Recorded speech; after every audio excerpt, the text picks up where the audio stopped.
Bonjour à toutes et à tous, bienvenue dans 101%. Aujourd'hui, un invité dans l'émission, Constance. Bonsoir. Bonsoir. Bonjour. Bonjour. C'est le soir, mais on ne sait pas, il y a des rediffs. Vous l'avez déjà vu dans l'émission, on avait parlé du programme court qui était La gueule de l'emploi, mais elle vient pour autre chose. Dans l'émission, aujourd'hui, la critique du jeu, c'est Blackguard 2. Ensuite, on aura Notchan, Retro & Magic sur les jeux de tank oubliés. Mais on commence avec les news.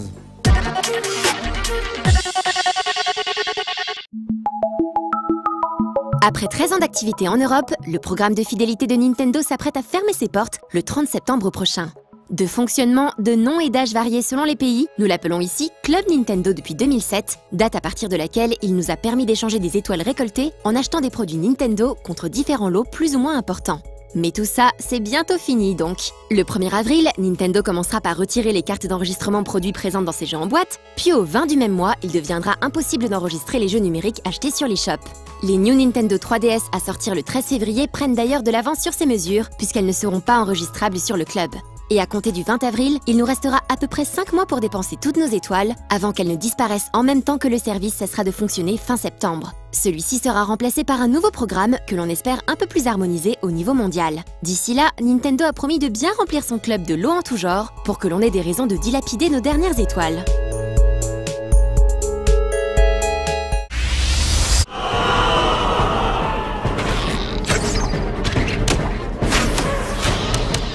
Une news rapide pour vous parler de Tokiden Kiwami, un beat'em all développé par Omega Force, le studio en charge de la série des Dynasty Warriors. Pour rappel, Tokiden se déroule dans un Japon féodal, menacé par l'apparition d'immenses démons, les Oni. Pour les repousser, le joueur pourra incarner un Slayer, un chasseur qu'il pourra personnaliser et équiper d'un grand nombre d'armes. Certaines d'entre elles seront d'ailleurs totalement inédites. Tokiden Kiwami est prévu sur PS4 le 27 mars prochain.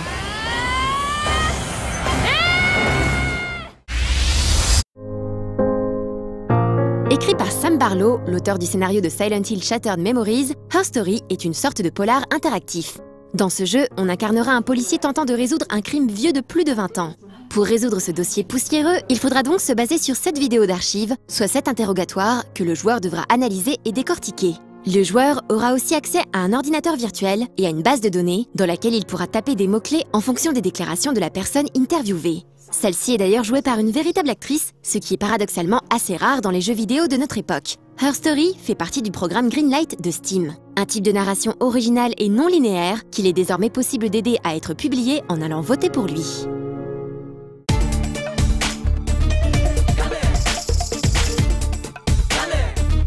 Donc, nous recevons Constance et Constance, sache que j'ai présenté 101% depuis 2007 avec un an d'arrêt et je n'avais jamais porté de pantalon noir. Ah, voilà. C'est chouette. C'est voilà, une première pour toi. Voilà. Mais tu n'es pas venu pour mon pantalon, je crois.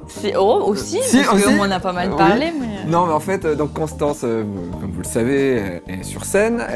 Ton spectacle précédent, c'était Les mères de famille se cachent pour mourir, qui était un nom trop long.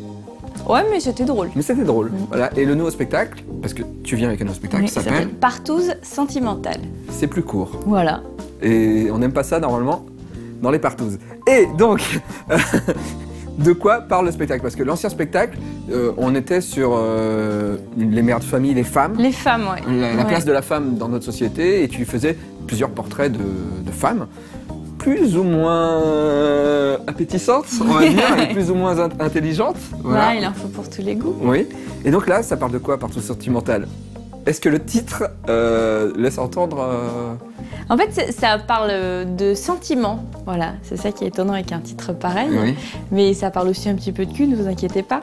Mais ça parle essentiellement des sentiments qu'on a dans la tête, qui vivent les uns avec les autres. Et si jamais ils se disputent ou si jamais ils couchent les uns avec les autres, ben, du coup, c'est compliqué d'être équilibré. Et voilà. Et comme dans ma tête, c'est un peu la partouze sentimentale, des fois, c'est compliqué. Est-ce qu'on n'en serait pas sur un spectacle qui aurait comme sous-thème la schizophrénie? Pas la schizophrénie, mais plus la folie, en fait, les conflits intérieurs, le fait d'avoir des sentiments très contradictoires qui s'opposent régulièrement. Je pense qu'on a tous à l'intérieur de nous une envie d'histoire d'amour merveilleuse et puis on a envie de se faire défoncer le cul un peu aussi, quoi. Très bien.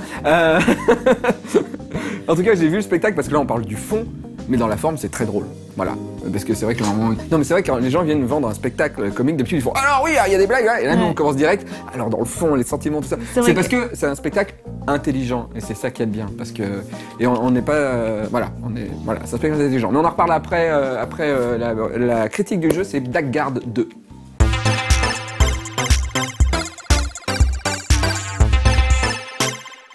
You are dead, Cassia of Tenos. Dead people don't talk. Vous vous souvenez de Blackguards? Ouais, moi aussi j'avais oublié. Pourtant on en discutait ici même il y a pile un an. Enfin, ici même, pas tout à fait, puisqu'à l'époque c'était dans EXP, cette émission dont je vais arrêter de parler tout de suite, parce que rien que là, l'émotion... Bref, on avait parlé de la version en accès anticipé de Blackguards, et on avait conclu en disant, en gros, que... Oui, d'accord, pourquoi pas, mais on espère que beaucoup de choses seront réglées d'ici la sortie officielle. On avait apprécié des bonnes intentions manifestes, mais regretté un manque de finition générale. On avait apprécié un level design souvent convaincant, mais regretté des combats trop mous et des attaques qui rataient trop souvent. C'était il y a un an donc. Et voilà qu'aujourd'hui débarque déjà Blackguards 2, après une sortie officielle du premier épisode qui n'a finalement pas réglé grand chose. Évidemment qu'il n'a pas changé grand chose. On a voulu y croire, on a fait semblant d'être naïf, mais il était évident que les quelques jours qui nous séparaient de la sortie du jeu à l'époque ne seraient pas suffisants pour peaufiner, ou plutôt finir. Peaufiner ou finir? Pour peaufiner Blackguards. Un an plus tard, on peut raisonnablement penser que les problèmes ont été adressés, quitte à ce que ce soit dans une suite qui a pourtant tout l'air d'une version 1.5. Blackguards 2 ne s'en cache même pas vraiment à vrai dire. Il débarque comme une fleur avec le même costume que son grand frère. Il aligne le même moteur, les mêmes assets, les mêmes personnages à peu de choses près, le même système, les mêmes menus. Bref, le même jeu, auquel il colle tout de même un nouveau scénario pour l'occasion.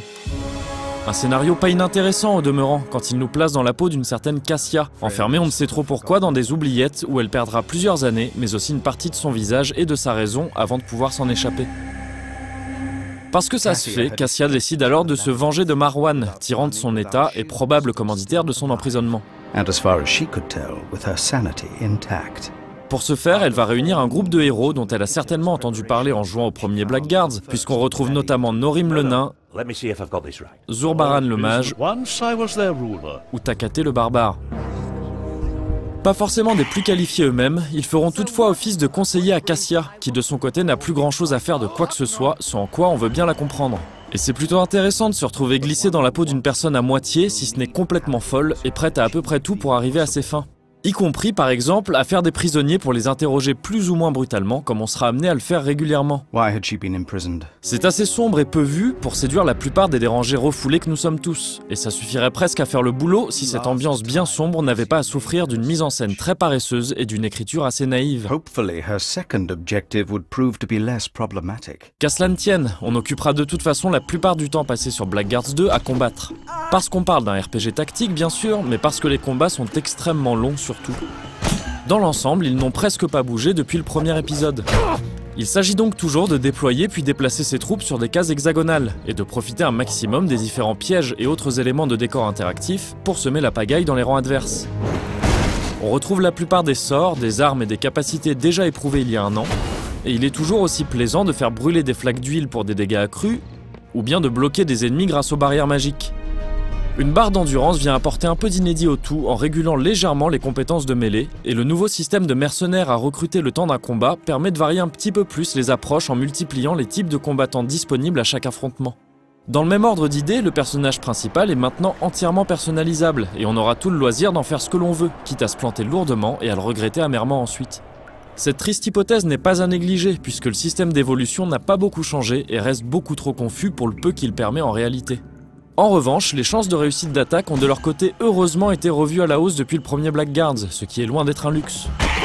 La difficulté de ce deuxième épisode reste toutefois assez élevée et il ne sera pas rare de devoir s'y reprendre à plusieurs fois pour passer une mission. Que ce soit parce qu'on n'a pas été assez stratège ou, parfois, parce qu'on n'a pas vu ce mécanisme caché derrière un pilier que les mouvements très restreints de la caméra peinent à éclipser. Et c'est assez dommage parce que les combats sont beaucoup trop longs.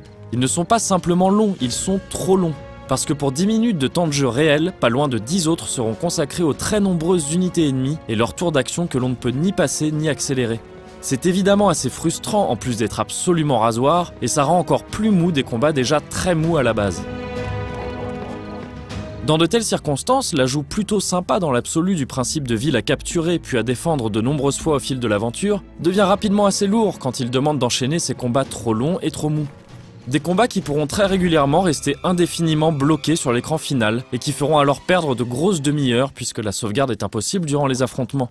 Un bug assez infâme constaté sur plusieurs machines différentes qui en côtoient de nombreux autres tout aussi critiques. Le jeu pourra par exemple décider de vous permettre de quitter une ville alors que ça ne devrait pas être le cas, d'une simple pression sur la touche Escape. Ça occasionnera d'abord une boîte de dialogue rémanente assez rigolote, mais ça pourra surtout bloquer complètement le jeu si on a le malheur de lancer une mission qui n'aurait pas dû être disponible à ce moment-là.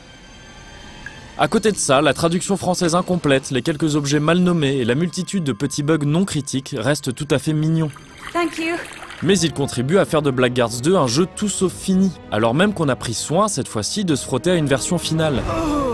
Ça n'est malheureusement pas vraiment inédit, que ce soit de la part de studios modestes comme Daedalic, comme des plus gros. Seulement, nous avons en l'occurrence affaire à une suite identique au premier épisode, qui se contente non seulement de régler une poignée de problèmes pour en laisser traîner énormément d'autres, mais qui se permet en plus de sortir dans un état déplorable. Et donc nous, on ne se contentera pas de trouver ça assez dommage. On se permettra en plus de penser que cette courte année qui a séparé les deux Blackguards aurait certainement été bien mieux employée à améliorer le premier qu'à lui apporter une demi-suite.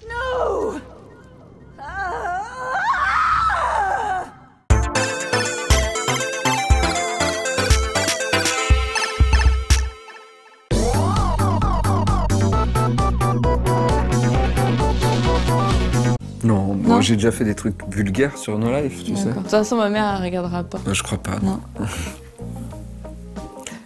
Donc, revenons un peu plus dans le spectacle, comment il est monté. En fait... Pardon. Oui, à part tout sentimental, il faut bien la monter. C'était pas fait exprès. En fait, donc moi j'ai eu la chance de voir le spectacle parce qu'en fait la première c'est aujourd'hui. Aujourd'hui diffusion de ce 101%. Moi je l'ai déjà vu la semaine dernière, le spectacle. On parle de sentiments, mais tu as donné corps à ces sentiments. Oui, chaque sentiment c'est un personnage. Et par exemple, la joie, c'est une dame toujours contente, mais elle est bête en fait, parce que pour être heureux, il faut être un peu bête. Ou alors, qu'est-ce qu'il y a d'autre comme sentiment? Il y a la culpabilité, c'est une mère qui dit que des trucs épouvantables à son fils. Parce que souvent la culpabilité, c'est des trucs qui sont à l'intérieur, ça qu'on associe beaucoup à la mère, parce que c'est nos mamans qui sont obligées de nous expliquer un peu la vie, et comme la vie n'est pas toujours très chouette, et ben... Non, et en fait, t'as imaginé que tous ces personnages vivaient dans le même appartement? Oui, dans un immeuble en fait. Et à chaque immeuble, il y a un sentiment différent qui habite. Et on prend l'ascenseur pendant tout le spectacle. Et c'est un HLM, parce que c'est très serré, ils habitent tous les uns avec les autres, comme dans nos têtes et dans nos corps. Et du coup, j'emmène les gens dans l'ascenseur et on va rencontrer chaque sentiment. Et il y a des appartements plus ou moins effrayants. Bah, plus on monte, plus c'est spécial, quoi. On regarde notre Chan.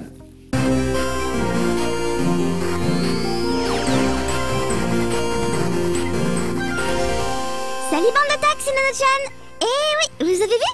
J'enchaîne 2 semaines de suite et à vrai dire, je ne sais pas vraiment pourquoi. Nono-chan a essayé de m'embrouiller en me disant qu'il fallait que je rétablisse la parité, que l'équilibre du temps d'antenne entre nous deux, c'est important, et je sais plus quelle excuse vaseuse, hein. En plus, j'ai l'impression que je suis un peu malade, il a pas de cœur celui-là. Quoi qu'il en soit, il n'est pas là donc ça ne sert à rien de râler. Tant qu'à faire, faisons de jolies découvertes, pensons positif.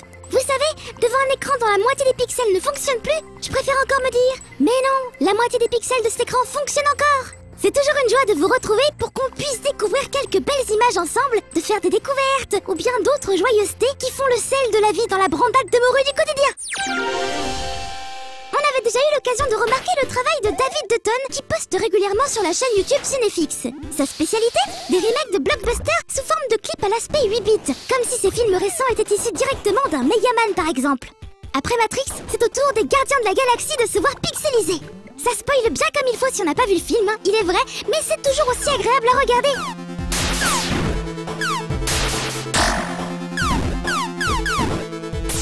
Dans un autre style, l'animateur Dylan Markey a su tirer parti d'une manière originale d'un vieux design de Nintendo, le Power Glove.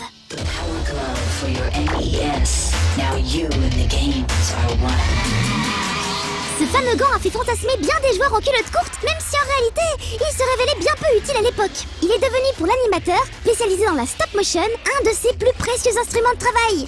En trafiquant un peu son gant pour lui permettre de se connecter à son PC en Bluetooth, l'animateur peut désormais piloter son logiciel d'animation sans avoir à se balader à travers tout son plateau à chaque prise de vue.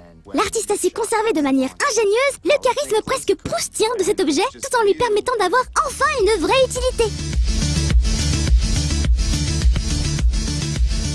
Niveau design, le premier Megaman, à tout point de vue, était une merveille pour l'époque. C'est sans doute en partie pour cela que sa jaquette américaine, complètement aux fraises, est restée par contraste dans la légende.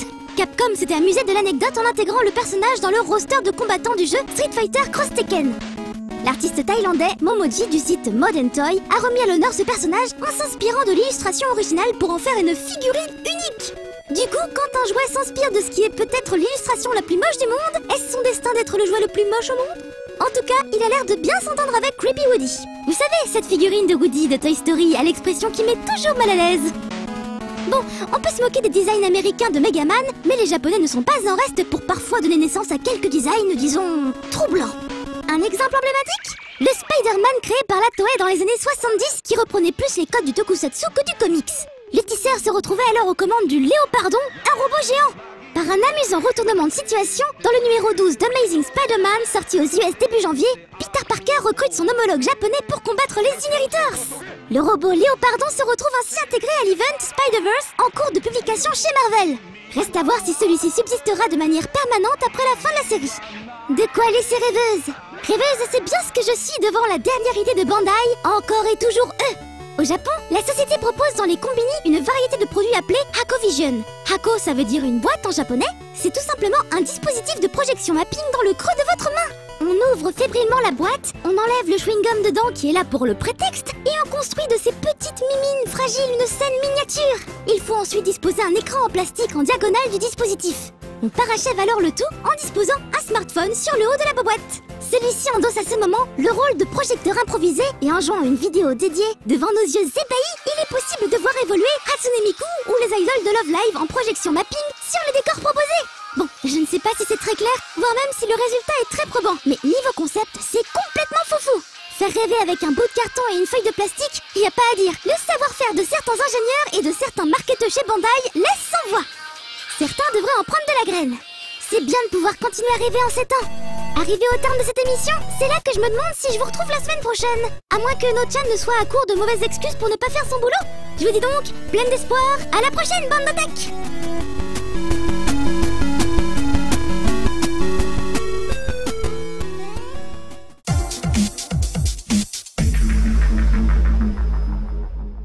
Donc, arrive le moment où je fais des compliments à Constance, donc je ne la regarde pas dans les yeux. Moi, je regarde pas non plus. Voilà. C'est gênant. Le spectacle, elle l'a écrit toute seule, c'est très très drôle, et en plus, Constance, en plus d'être drôle et de savoir écrire, elle sait des jouer. gros seins. Ah ouais, non, si, c'est vrai. C'est vrai. Non, mais c'est impressionnant. Tu peux te dire la taille ou pas? Non, tu veux pas? Non, je sais pas. Parce que moi, je l'avais lu sur une fiche quand on tournait, et j'ai fait waouh! Je savais pas que ça existait. Si, je savais pas qu'il y avait toutes ces lettres. Il y a des tissus. Ah oui, d'accord, ok. Non, mais au moins... Non, bon, non, je vais pas repartir là-dedans. Et en plus, c'est une comédienne hallucinante, Constance. Elle sait faire des tonnes de personnages. D'ailleurs, dans La Gueule de l'Emploi, je sais pas si vous avez vu, à chaque fois, c'est un personnage différent. Et là, dans le spectacle, il y a des personnages qu'on a l'impression... il y a des personnages nouveaux, mais il y en a aussi où on se dit « Ah, lui... » Ils sont un peu inspirés, ouais. Par exemple, le personnage de la SDF, j'avais envie de le reprendre parce que c'est un vrai plaisir de la jouer. Et du coup... les meufs dégueulasses et bourrées, c'est un plaisir. Oui. J'aime bien. Et du coup, j'avais envie qu'elle puisse continuer à exister un peu différemment, mais j'avais envie de la prendre encore un peu avec moi par la main et de l'emmener. C'est vrai que quand on sort du spectacle, il y a des personnages qui ressortent. Donc c'est la SDF, il y a le bonheur, enfin la joie. La joie, oui, sauf que la joie, c'était sur un pilote qui n'est pas sorti. Oui, tout à fait. Donc, toi, tu la connais, en tout cas, en personnage qui reste dans nos têtes quand on sort du spectacle, il y a la joie qui nous marque, il y a la SDF, et puis il y a un personnage que tu n'avais jamais fait avant, mais la déclaration d'amour. C'est l'amour. C'est l'amour, c'est l'amour. C'est très joli, voilà. Bah merci. Voilà. Mais c'est un peu flippant aussi. Mais l'amour, c'est joli, mais c'est un peu flippant. Ça, le vrai amour, moi je pense vraiment que le vrai amour, c'est dangereux. Et elle est dangereuse. Mais elle dit des choses jolies. Mais elle est dangereuse. Je Je suis plutôt d'accord. Retro Magic, les jeux des tanks oubliés.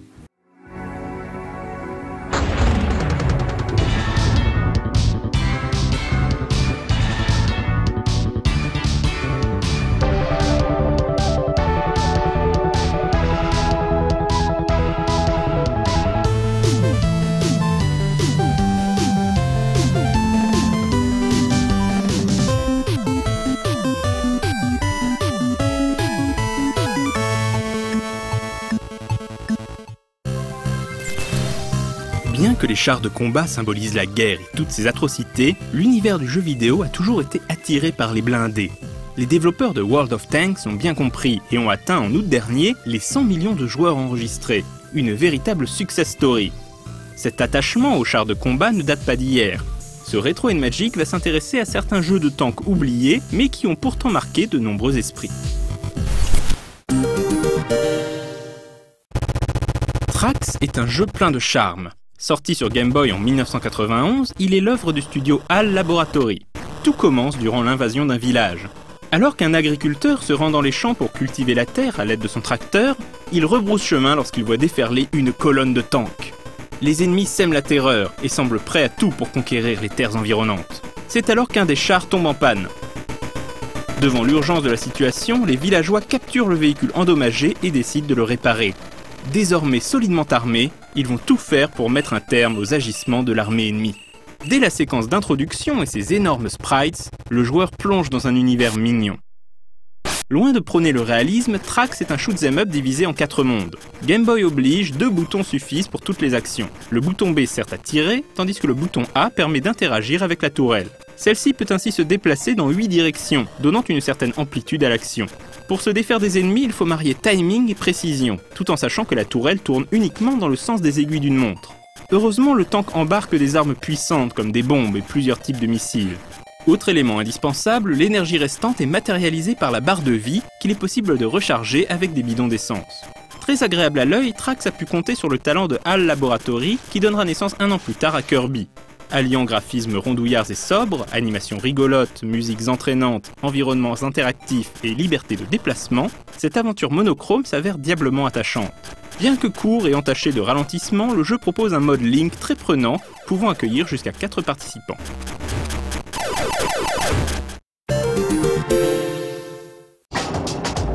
Outre jeu de tank à avoir totalement disparu des mémoires, Shell Shock est un titre unique.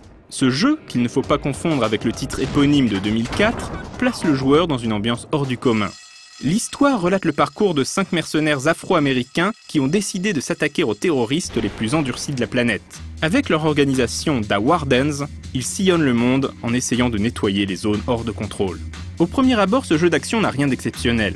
Le joueur pilote un tank en vue subjective et doit détruire les chars ennemis qui passent à sa portée.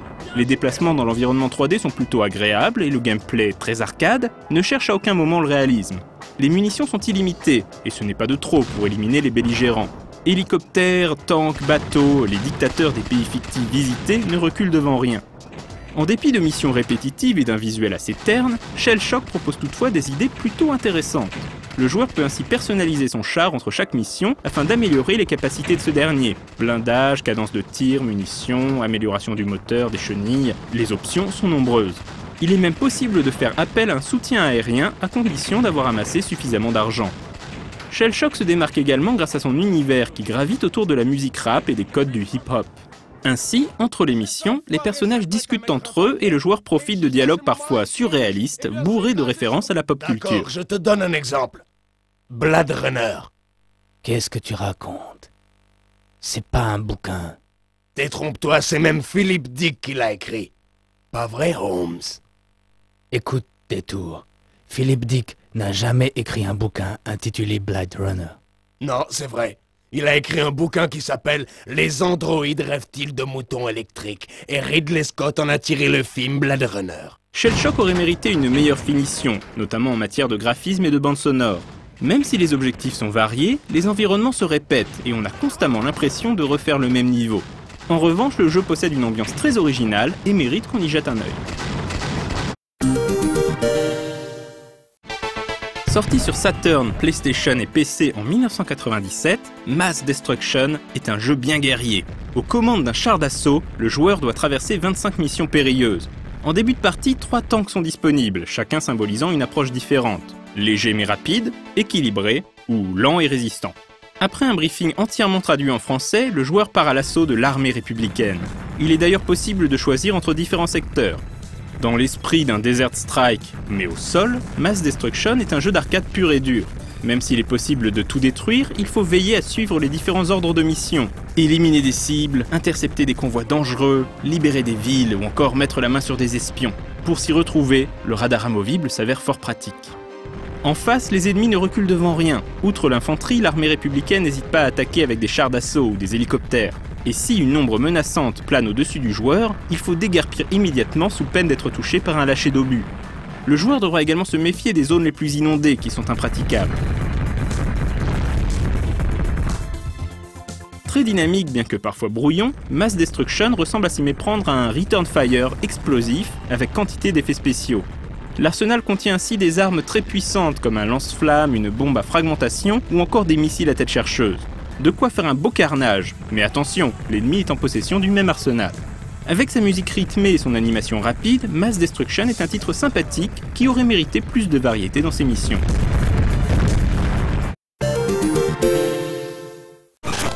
Évidemment, les jeux de tank présentés aujourd'hui ne sont que 3 titres parmi bien d'autres. Sur NES, il y a eu notamment Battle Tank ou Iron Tank. On peut également citer Granada ou encore M1 Abrams Battle Tank sur Mega Drive, ou encore l'explosif Desert Tank sur borne d'arcade.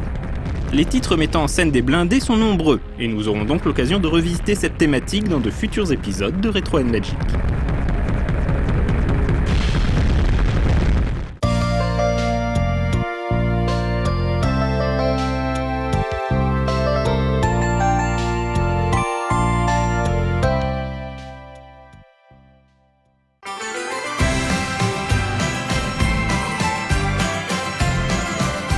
Le spectacle de Constance s'appelle Partouze Sentimentale. C'est à la Comédie de Paris à 21h du mardi au samedi. C'est ça. C'est ça? Ouais. On peut réserver sur l'internet? Oui, En sur général. l'internet. En Et général. ouais, c'est ça, sur le site de la Comédie de Paris et tous les sites de réservation. Et je crois que les personnes âgées peuvent téléphoner aussi. C'est possible. Ouais, C'est possible. c'est possible, Ouais. d'accord. Très bien. Je sais pas si on aura beaucoup de vieux dans la salle, mais on les aime. Non, mais enfin, je dis qu'on n'est pas obligé d'avoir internet. C'est vrai. C'est pas Il y a pour, des gens qui n'ont pas internet encore et qui regardent cette émission. Je crois pas. Voilà. Ou alors vraiment le mec il s'est perdu. Qu'est-ce que c'est internet? J'adore 120%, mais c'est quoi internet? Oui, ça serait bizarre. Ouais, bah merci Constance. Merci À Davy. plus. Au Ciao. revoir.